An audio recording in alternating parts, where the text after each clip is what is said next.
vous avez fait allusion à Hegel, Kant et Rousseau. Si vous aviez vécu à l'époque où ces auteurs ont publié leurs ouvrages, quelle aurait été votre attitude? Vous auriez donné l'autorisation, par exemple, de publication? Euh, je ne pense pas, parce qu'il est évident que ces philosophies sont tellement contraires à la philosophie qui est enseignée par l'Église, qui est approuvée par l'Église, en particulier celle de saint Thomas d'Aquin. Et si elle est approuvée, c'est parce que l'Église la juge plus proche du réel, plus proche de la réalité, tandis que ces philosophies sont des philosophies qui créent leur objet, qui créent leurs idées, et donc qui sont très dangereuses parce qu'elles ne correspondent pas à quelque chose de réel, et donc elles égarent enfin les esprits. Et vous pensez que dans un État qui aurait comme caractère la primauté de l'Église catholique, on devrait interdire ce genre de publication, ou en tout cas les limiter?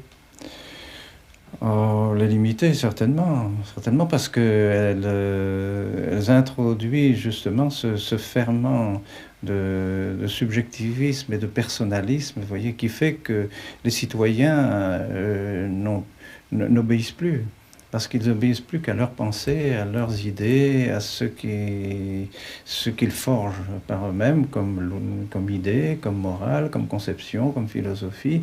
Et alors, forcément, c'est un ferment qui va contre l'autorité du pays et qui dissout la société, qui désagrège la société. Vous ne pensez pas pourtant que l'homme devrait pouvoir faire le choix de la foi en toute liberté et en toute connaissance de cause, donc par là même avoir ces informations?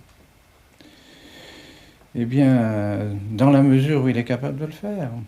Et comme l'Église est persuadée qu'elle seule a la vérité, parce qu'elle la possède de Dieu lui-même qui lui a enseigné par notre Seigneur Jésus-Christ, donc elle ne peut pas, je dirais, mettre en doute sa propre vérité et dire que chacun peut mettre en doute sa religion, essayer de connaître les autres religions pour voir si une autre religion lui convient.